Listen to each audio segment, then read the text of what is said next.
Orang tua kita dulu, zaman nenek saya, kan dia selalu ngomong gini, nenek saya bilang, Yung, urang mah kudu someah jeung hade kasemah. Saya tuh orangnya, daripada ngajak suka susah, lebih baik saya contohin. Siap trouble yang datang dan terselesaikan pun, saya selalu bilang, eta mah geus rezeki si orangna. Keberuntungan saya saat itu bukan berarti saya pinter besar atau apa. Mungkin karena kebaikan orang tua saya zaman dulu.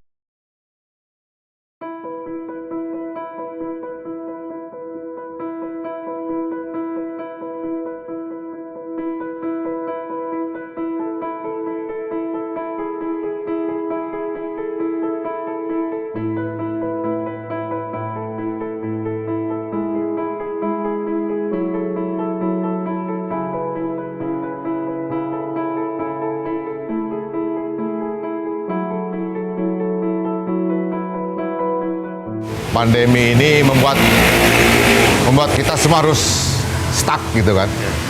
Apalagi yang saya biasa kemana-kemana harus ketemu orang gitu. Jadi memang tapi itu suatu tantangan ya. Bukan berarti kita harus kalah dan menyerah. Malah kita harus berpikir 2 kali lipat biar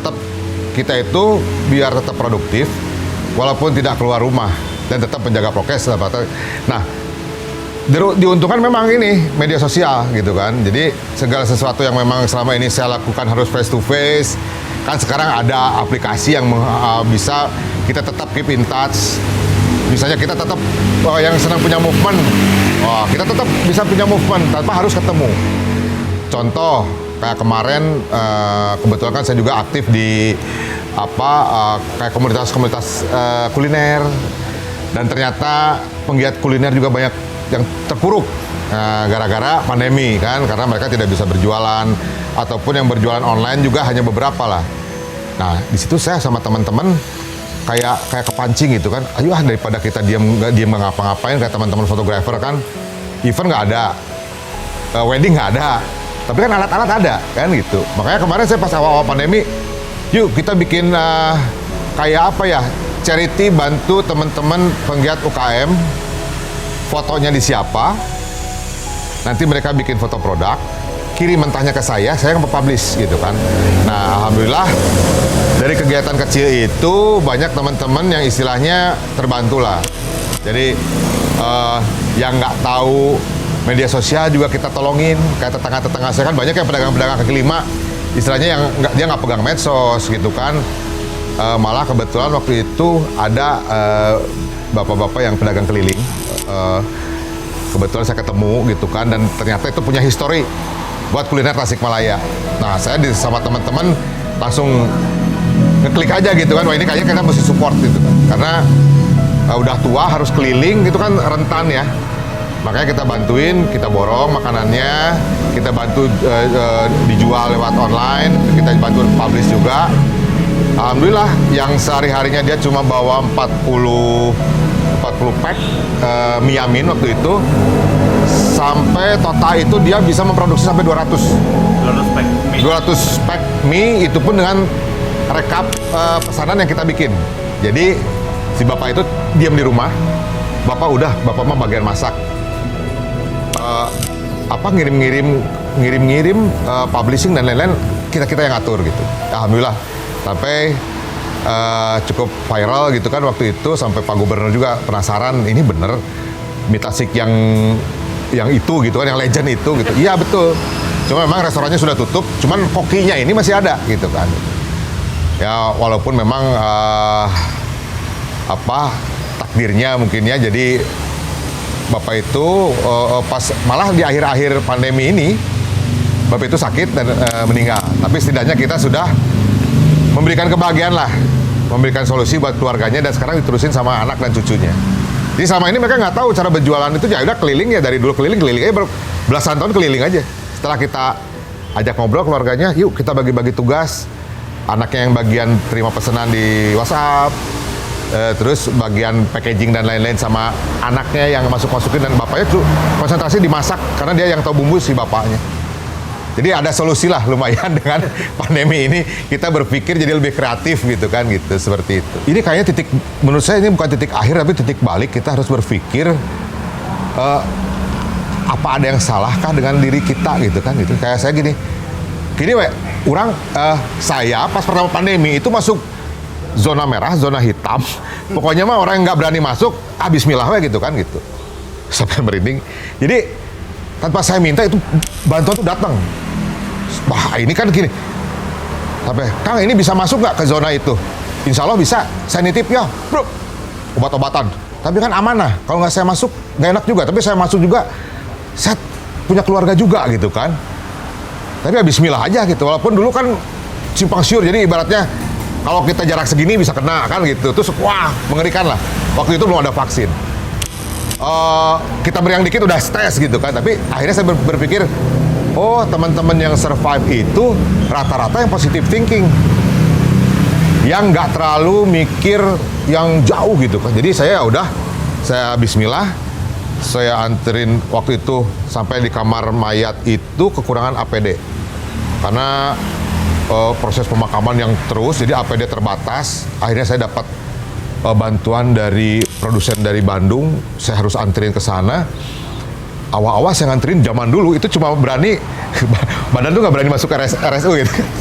Ini ya, nah gitu. Tapi udah, oh ya, asal kita protek bisa nyampe ke rumah mandi gitu kan.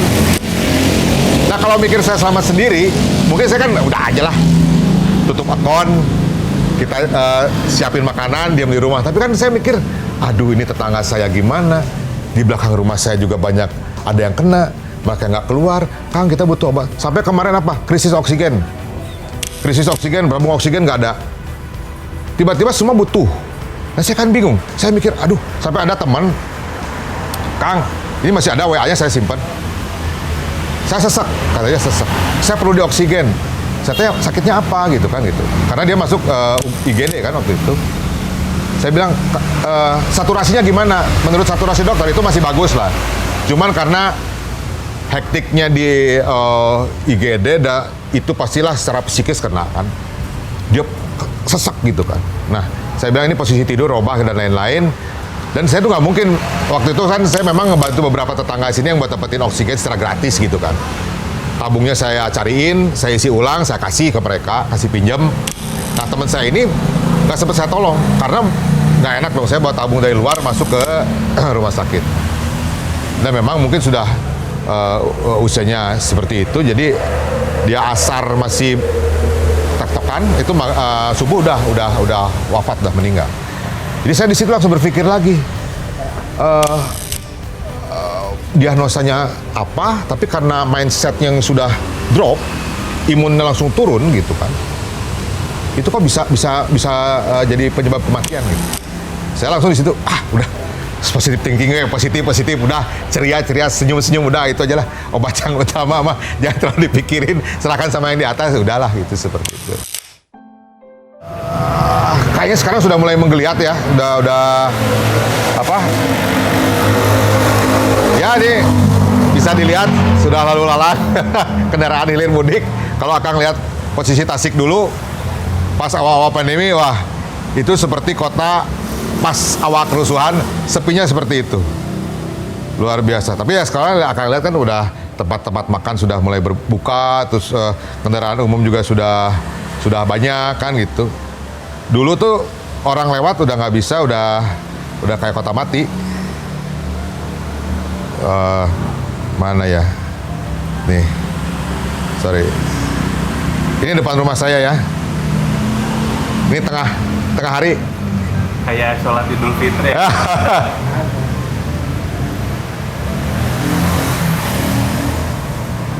Ya, ini depan rumah. Pagi. Dan yang namanya pusat kota, alun-alun pun cuma beberapa yang berani keluar. Ini pusat kota, ini saya naik motor sengaja. Ini Tasik. Dan memang orang jualan juga bingung, orang yang belinya juga nggak ada gitu kan. Gini aja gitu. Tapi ya berarti kita orang-orang terpilih gitu kan. Orang-orang yang bisa survive, pengemban tugas, harus meneruskan perjuangan. Emang kalau Tasik itu kan identiknya dengan bakso.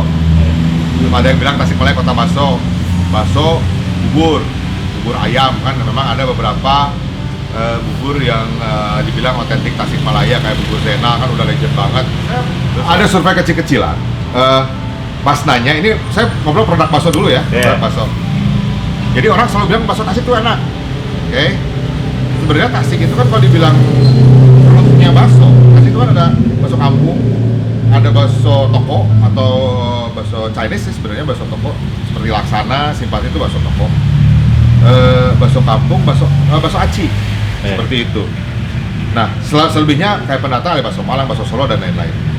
Nah, si bakso toko ini itu sebenarnya di kota lain juga ada dengan nama tagline-nya bakso Tasik, tapi diolah di sana itu nggak sama, beda gitu, gurihnya, mie kenyalnya juga jadi lain. Ternyata yang bedanya cuma satu, air.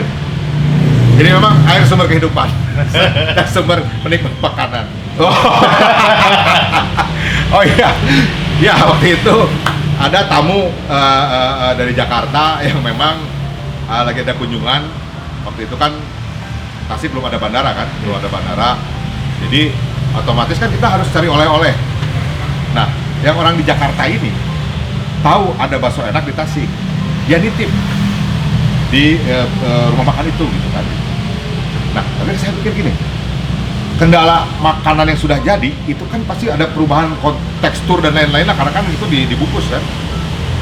Tapi nggak apa-apa, ini saking pengennya, jadi udah titip aja. Gitu.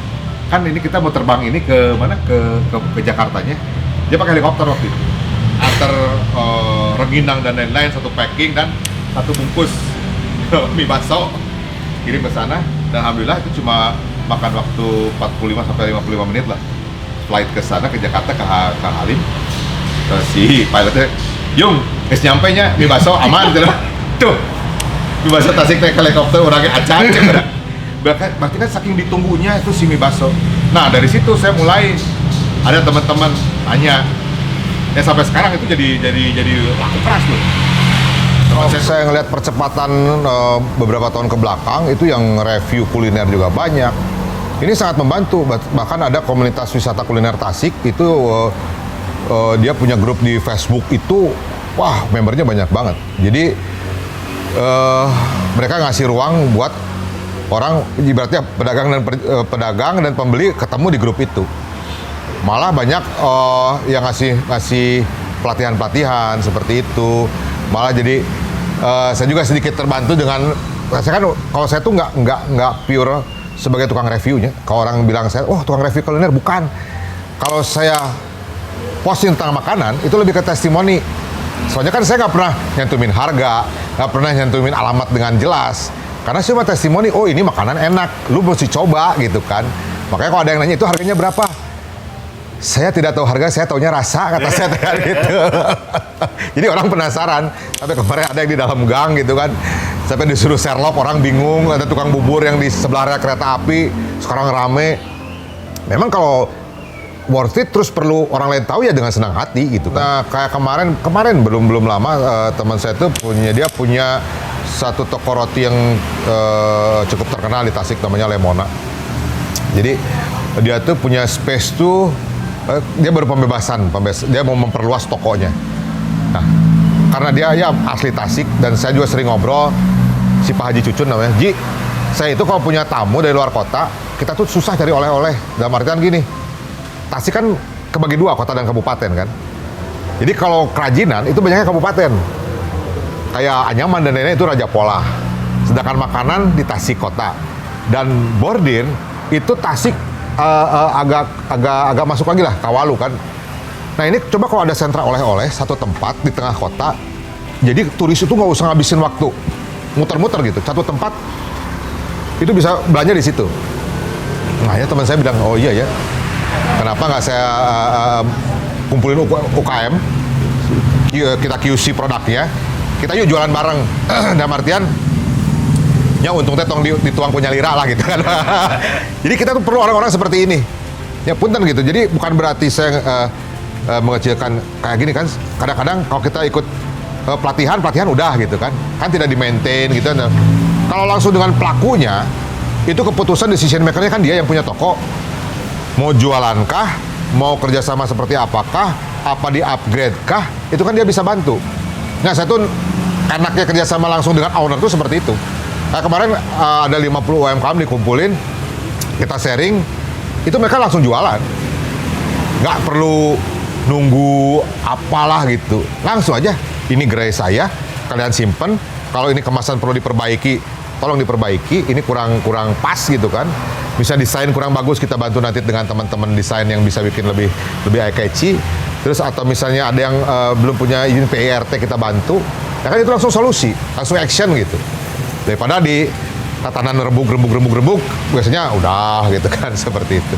Ya kita perlu orang-orang yang mau action dan kolaborasi lah ya. Alhamdulillah teh, saya selama ini ketemu teman-teman nuguyubnya. Dalam artian, kalau saya lagi perlu apa, saya nggak perlu minta pun, mereka kadang-kadang, apa sih yang perlu saya bantu? Saya sering ya. Dalam artian, tidak hanya orang Tasik yang ada di kota Tasik, yang di luar kota pun. Makanya kenapa saya selalu posting. Bukan berarti saya ria atau uzub atau apa, saya pengen orang lihat, ini Tasiknya seperti ini gitu.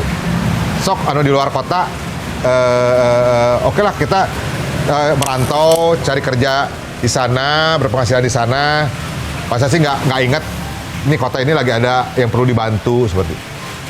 Saya kemarin pas ada bukan renovasi sih, jadi ada teman-teman gitu kan. Ada masjid yang mau kita perbaiki. Saya waktu itu cuma ngelelang helm dalam satu malam. Waktu itu juga saya nggak bilang buat apa gitu kan. Pas yang belinya nanya buat apa Kang? Mau beli pompa air. Pompa air buat apa? Buat masjid gitu. Kasihan rusak, ada yang maling. Wah masa?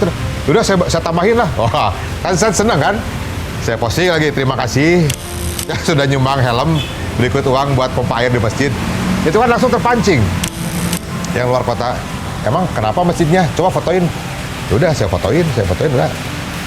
Jadi jadi mereka yaudah minggu depan besok hari Minggu saya kabarinnya, ternyata teman-teman yang di Tasik tuh, yang di Jakarta kontak-kontak teman Tasik yang lain. Tuh si Uyung, ini dong ini. Dan rata-rata saya tuh paling senang dikasih tuh produk. Kalau uang kan, ya lah uangnya. Kalau bisa, kamu perlu apa? Karpet. Nah, kamu perlu apa? WC jongkok berapa piece ini? Tok saya mah terima manfaat we. Tinggal nyari tukang pasang kan enak. Ya orang Tasik mah, saya ke Bali. Woi, yang punya hotel orang Tasik, Kang, nginep di saya gratis, nuhun. Di Tasik mah, datang ke Jogja, saya posting mahasiswa Tasik, Kang saya main ke hotel, ketemu sama mahasiswa Tasik ngobrol. Sampai kemarin Pak Gubernur ke Belanda, ketemu orang Tasik teman saya di sana, saya kirim foto, ulah ayah di dia kan ngopi bareng cek urang teh. Jauh-jauh ke Belanda, panggilnya orang Tasik Malaya cek urang teh.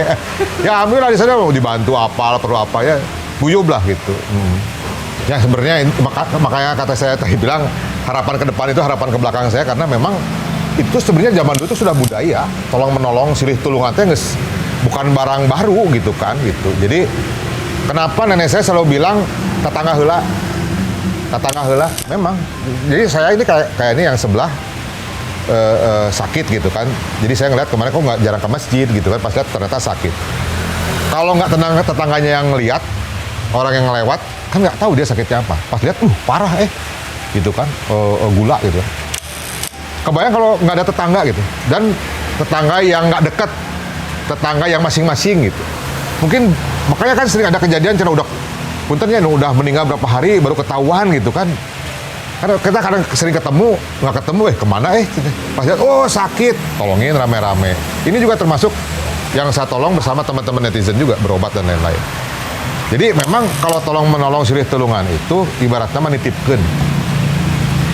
nitipkan budi, nitipkan kebaikan yang misalnya tidak sekarang pun suatu waktu pasti akan ada kembali ke kita juga. Sama dengan kejelekan juga, kalau kita ngebuang satu kejelekan pasti baliknya ke kita juga. Nah itu kebaikan juga seperti itu menurut saya gitu kan. Jadi silih tulungan, tolong menolong itu budaya adiluhung ya dari leluhur kita yang memang harus dibiasakan, kudu dipaksakan ya teman. Jadi amun geus dipaksakan mah suka jadi kebiasaan kan gitu. Nggak bisa, kalau ada orangnya pura-pura tenempo lah, baiklah gitu kan gitu. Ulah gitu. Aya runtah, baiklah runtah si eta ieu dan lain di urang, jangan kan toh.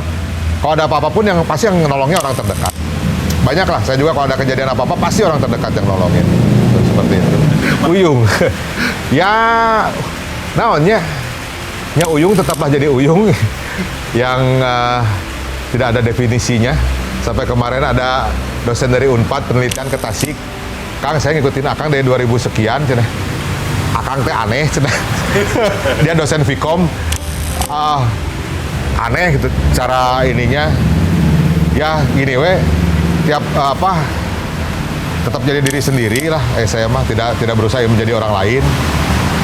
Ya mudah-mudahan ya manfaatnya nggak sekarang, ya paling ya buat generasi selanjutnya aja gitu kan gitu.